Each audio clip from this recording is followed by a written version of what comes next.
அதே போல மொழி சொல்லிட்டே இருக்கிறாங்க. கடந்த 13 ஆண்டு காலம் மத்தியில் ஆட்சி அதிகாரத்தில் இருந்தது திமுக.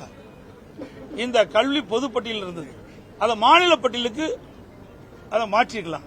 அதை செய்ய தவறிய காரணத்தில் தான் இது மொழி பிரச்சனை ஏற்பட்டு நம்ம இவ்வளவு போராடி கொண்டிருக்கின்றோம். ஆனால் மத்தியில் ஆட்சி அதிகாரம் வருகின்ற பொழுது அதுதான் அவருக்கு தேவைப்படுது. அது குடும்ப உறுப்பினர் தான் வருவாங்க, மற்ற யாரும் வருவாங்க. ஆகவே தமிழ்நாட்டு மக்களுடைய பிரச்சனையை அப்பொழுது இதை தீர்த்திருக்கலாம், அதுவும் தீர்க்கல. அதோட 13 ஆண்டு காலம் மத்தியில் ஆட்சி அதிகாரம் இருக்கும்போது இன்றைக்கு பல்வேறு மாநிலங்களில் சிறப்பு நிதி பெறாங்க. அப்ப மத்தியிலும் ஆட்சி மாநிலத்திலும் ஆட்சி திமுக இருந்தது. அந்த காலகட்டத்தில் தமிழ்நாடு வளர்ச்சி பெற, தமிழ்நாட்டுக்கு திட்டங்கள் வர, தமிழ்நாட்டுக்கு தேவையான நிதிகள் பெற சிறப்பு நிதியை பெற்றுக்கலாம். ஏன்னா அந்த வாய்ப்பு அவர்கிட்ட இருந்தது, அதையும் விட்டுட்டாங்க. இன்றைய தினம்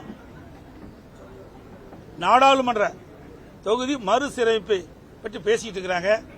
இது பல்வேறு மாநிலத்தில் இருக்கிற பிரச்சனை. அதை இன்னைக்கு மக்கள் மத்தியில் மிகப்பெரிய கொந்தளிப்பு ஏற்பட்டிருக்குது. திமுக அரசு மீது மக்கள் மீது கொந்தளிப்பு ஏற்பட்ட மிகப்பெரிய கொந்தளிப்பு. மக்கள் விரோத திமுக ஆட்சி அகற்றப்பட வேண்டும் என்று மக்கள் மனதிலே இடம்பெற்று விட்டது. அதையெல்லாம் சரி செய்வதற்கு தான் இன்றைய தினம் புதிய அறிவிப்புகளை வெளியிட்டிருக்கிறாங்க. இருந்தாலும் இந்த ஓராண்டு காலத்தில் இந்த அறிக்கை எதுவுமே நிறைவேற்ற முடியாத சூழ்நிலை தான் இருக்குது. எப்படி நிறைவேற்ற முடியும்?